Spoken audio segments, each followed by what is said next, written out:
നമസ്കാരം.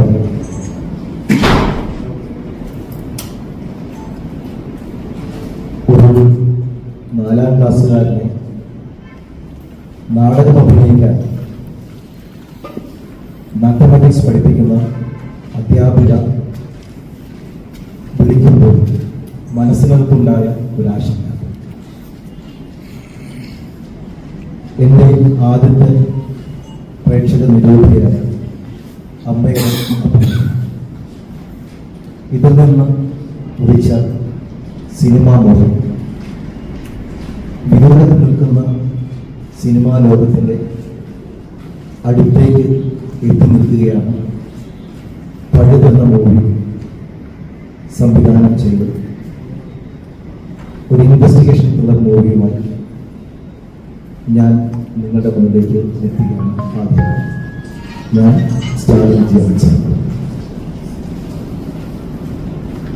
ഐശ്വര്യ സുഭാഷ് എന്ന LLB പഠിക്കുന്ന ഒരു വ്യക്തിയാണ് ഞങ്ങളുടെ ഈ സിനിമയുടെ പ്രൊഡ്യൂസർ.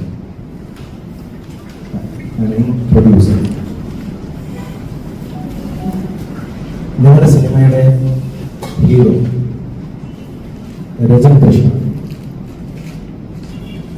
അദ്ദേഹത്തിന്റെ അഭിനയത്തിലെ ഒരു പ്രത്യേകത എന്ന് പറഞ്ഞാൽ ഒരു പുതുമുഖ നായകനായിരുന്നു ആക്ഷൻ കണ്ടിന്യൂറ്റി മെയിൻറ്റെയിൻ ചെയ്തത് വ്യക്തമായ ധാരണയുള്ള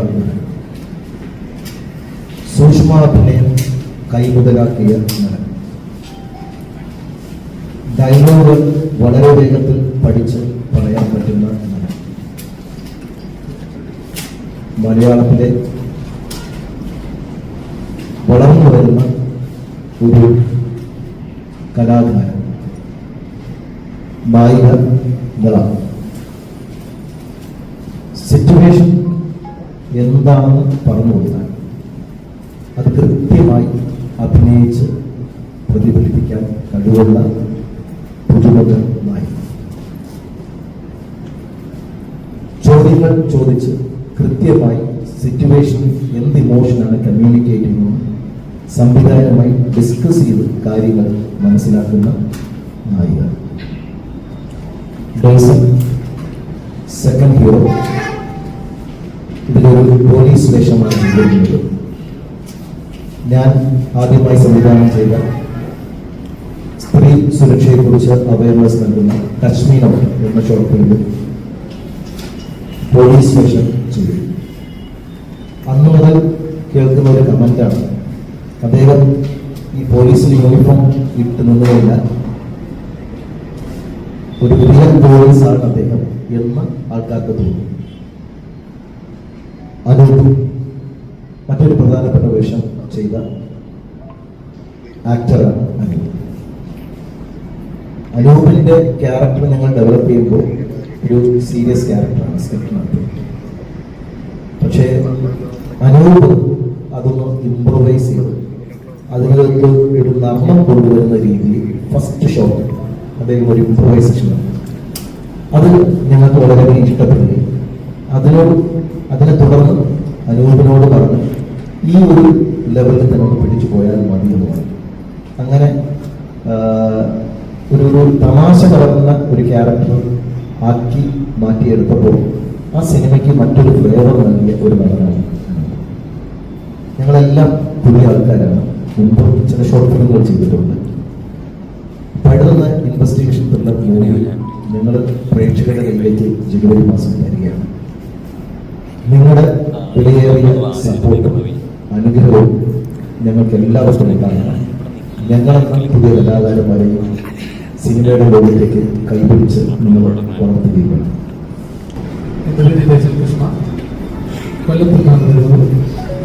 എൻ്റെ ആദ്യത്തെ ഫിലിമാണ്.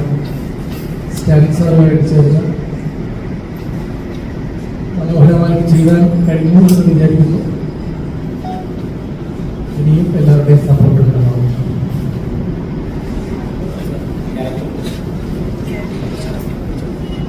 ക്യാരക്ടർ ഇൻവെസ്റ്റിഗേഷൻ മൂവി ആയതുകൊണ്ടും സസ്പെൻസ് നിൽക്കുന്നത് കൊണ്ടും കൂടുതലായിട്ടൊന്നും പറയരുതെന്ന് ഡയറക്ടർ പറഞ്ഞിട്ടുണ്ട്.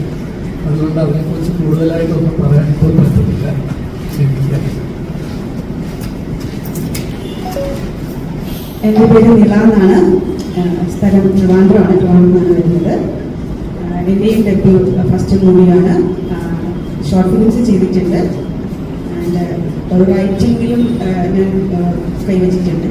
ആൻഡ് എൻ്റെ ക്യാരക്ടറിനെ കുറിച്ച് പറയുകയാണെങ്കിൽ ഭയങ്കര നല്ലൊരു ബോൾഡായിട്ടൊരു ക്യാരക്ടറാണ്. ആൻഡ് വിമൻ സെൻട്രലൈസ്ഡ് പറയുമ്പോൾ നമ്മൾ കുറച്ചുകൂടി കൂടുതൽ വർക്ക് ചെയ്യാൻ പറ്റും ഒരു ആക്ടിങ് മോഡുള്ളൊരു ക്യാരക്ടറാണ്. കൂടുതൽ പറയുന്നത് പറഞ്ഞുകൊണ്ട് എങ്ങനെ പറയണം എനിക്ക് വലിയ സാധ്യതകളെ കുറിച്ചൊന്നും പറയാൻ പറ്റില്ല. കാര്യം സസ്പെൻസ് ഉള്ളതുകൊണ്ട് ഒരുപാട് ഡീറ്റെയിൽ ചെയ്യുന്നത് പ്രത്യേക സ്റ്റൈൽസ് അവർ പറഞ്ഞിട്ടുണ്ട്. എന്നാലും ഒരു ലേഡിയുടെ ഇമോഷൻ, ഒരു സ്ത്രീയുടെ ഇമോഷൻ സൈഡ്സ് കൂടുതലായിട്ട് നമുക്ക് തരാനായിട്ട് പറ്റിയൊരു വർക്കാണ്. അത് വലിയ സന്തോഷമുള്ളൊരു കാര്യമാണ്.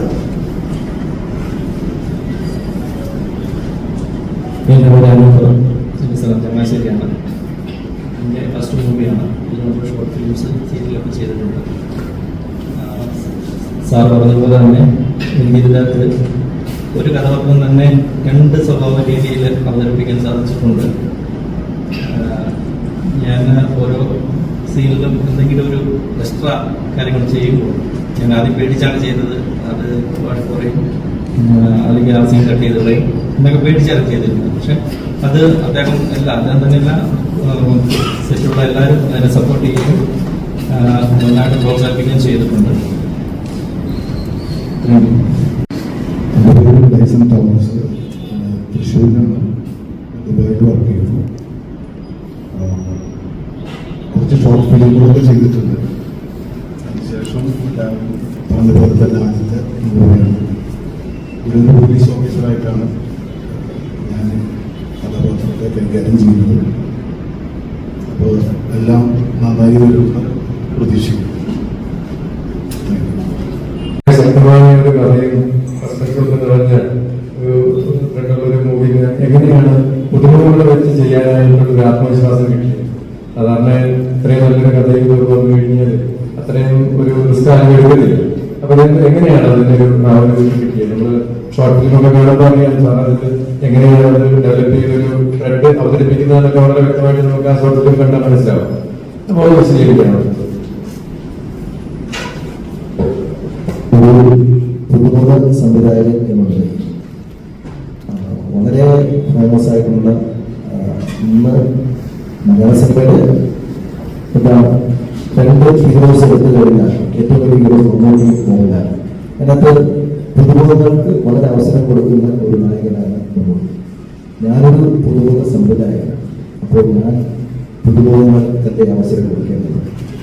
ഞാനിതിൻ്റെ ബിസിനസ് റിസ്ക് പറഞ്ഞത് നമ്മുടെ മുംബൈയുടെ ഭാഗമായി ഉണ്ടായ സിനിമ എന്നുള്ളത് കാസ്റ്റിംഗ് ഞങ്ങൾ ഒരു ഈ ആർട്ടിസ്റ്റുകളെല്ലാം ഞങ്ങൾ കണ്ടെത്തുകയായിരുന്നു. ഞങ്ങളൊരു 7 പേരുണ്ടായിരുന്നു ഫേസ്ബുക്കിൽ ഇതിൻ്റെ പുറകിലുണ്ട്. അപ്പൊ ആ കഥാപാത്രങ്ങൾക്ക് അനുയോജ്യമായ ആൾക്കാരിലോട്ട് ഞങ്ങൾ എത്തുകയായിരുന്നു. ഈ സിനിമ കാണുമ്പോൾ നിങ്ങൾ പറയും ഇവർ പുതുമുഖങ്ങളാണ്. പുതുമുഖങ്ങളുടെ ഒരു പകർച്ചയും ഇല്ലാതെ എന്താണോ ക്യാരക്ടർ ആവശ്യപ്പെടുന്നത് അത് ചെയ്യാൻ ഇവർക്ക് എല്ലാവർക്കും സാധിച്ചു. ഒരു ചെറിയ ക്യാരക്ടർ എന്നൊക്കെ ഉണ്ടെങ്കിൽ പോലും അവർക്ക് പോലും അത് ചെയ്യാനായിട്ട് സാധിച്ചു. ഇത് എല്ലാ പത്രങ്ങൾക്കുമല്ല, നമ്മുടെ എഡിറ്റ് കഴിഞ്ഞ് ഡബിങ്ങിനും ബീജവും ചെയ്യാൻ കൊടുത്ത ആൾക്കാർ പറഞ്ഞതാണ്.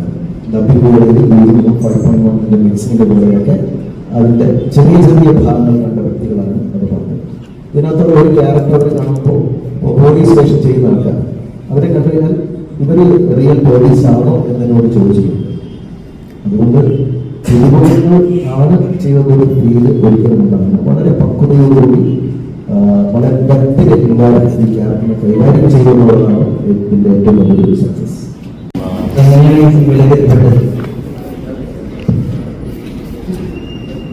ഈ വർക്ക് ഈ പഠനത്തിൽ കുറച്ചുകൂടി ചേർത്തായിരുന്നു ഇതിൽ സ്റ്റാർട്ട് ചെയ്തത്.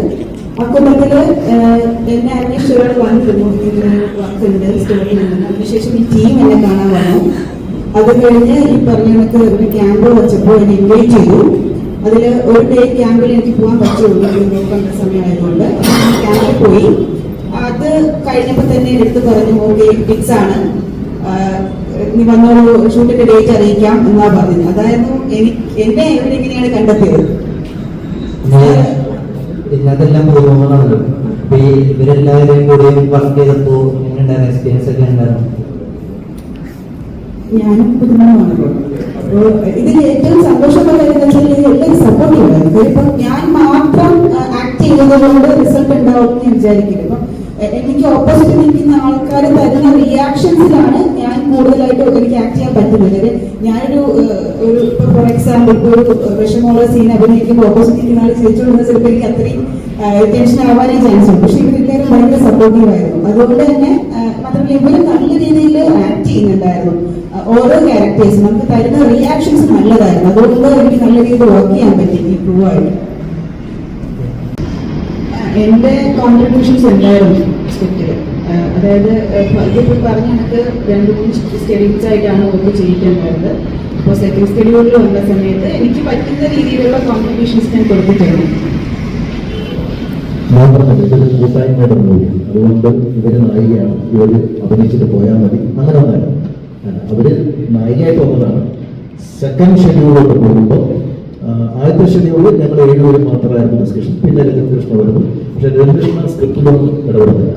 ഫുൾ ഫ്രീഡം നമുക്ക് തരും. കാരണം അദ്ദേഹത്തിനെന്തോ നമ്മളെന്തോ പരിചയപ്പെട്ടെന്നോ ഒരു ഭയങ്കര ഒരു കോൺഫിഡൻസ് ആണ്. അപ്പൊ അങ്ങനെ നിളയോട് നമ്മൾ എഴുത്തുകാരി ആയതുകൊണ്ട് നമ്മൾ എന്തെങ്കിലും നമുക്ക് കിട്ടുന്നെങ്കിൽ നല്ലതല്ലേ, ആ രീതിയിൽ അല്ലാതെ ഇങ്ങോട്ട് വന്ന് സ്ക്രിപ്റ്റിൽ ഇടപെട്ടതല്ല. അപ്പൊ ഞങ്ങൾ അങ്ങോട്ട് നിലയോട് ആവശ്യപ്പെട്ടിട്ട് ഫസ്റ്റ് ഓഫ് ഓൾ ഒരു നായികയായിട്ട് വന്ന ആരും തോന്നിച്ചാലും ഈ പറഞ്ഞ നായികമാരുടെ സന്തോഷമായിരുന്നു. പക്ഷേ ഈ ക്യാരക്ടറിന് പറ്റിയത് രജംബൈ തന്നെയാണ്. അതാണ് അതിന്റെ ഒരു പ്രത്യേകത. കാര്യം പുള്ളി ചെയ്താൽ അത് ഓക്കെ ആവുന്ന രീതിയിലാണ് ഇവർ എഴുതി വെച്ചിരിക്കുന്നത്. പുള്ളിയുടെ മാത്രം മനസ്സിൽ കണ്ട് ചെയ്തൊരു സ്ക്രിപ്റ്റ് ആണ്. അപ്പോൾ വേറെ ആരും ചെയ്താലും ചിലപ്പോൾ പുള്ളി ചെയ്യുന്ന ആ ഒരു മോഡൽ വരാൻ ചാൻസസ് ഇല്ല. അതാണ് അതിന്റെ സക്സസ്. ഞാൻ മോഡലിംഗ് ചെയ്യുന്നുണ്ട്, ഫോട്ടോഷൂട്ട്സ് ചെയ്യുന്നുണ്ട്, പിന്നെ ഞാൻ അല്ലാതെ ഇൻസ്റ്റാഗ്രാംസിൽ കുറെ അതുകൊണ്ട് പരിപാടിയുണ്ട്. പക്ഷെ അതല്ലാതെ മെയിൻലി എനിക്ക് ഇവരുമായിട്ടുള്ള കോൺടാക്ട് വന്നെന്ന് വെച്ച് കഴിഞ്ഞാല് ഷോർട്ട് ഫിലിംസ് ചെയ്യുന്നുണ്ടായിരുന്നു മുന്നേ. അപ്പൊ ആ ഒരു റേഞ്ചിലാണ് എനിക്ക് പരിചയമുള്ളത്. അങ്ങനെയാണ് ഇങ്ങോട്ട് വന്നത്. മോഡലിംഗ്സ് ചെയ്യുന്നുണ്ട്. Thank you. വിഷയത്തിലാണ് എല്ലാ പ്രേക്ഷകരോടും ഒന്നുകൂടെ ആവശ്യപ്പെടുകയാണ്. ഈ മൂവി തിയേറ്ററിൽ ചെന്ന് കണ്ട് ഞങ്ങളെപ്പോലെ പുതിയ ആൾക്കാരെ സപ്പോർട്ട് ചെയ്യും എന്ന് ഇവിടുത്തെ എല്ലാ സോഷ്യൽ മീഡിയയിലും പലരുടെ ഹൃദയങ്ങളെ നന്ദി അറിയിക്കുന്നു.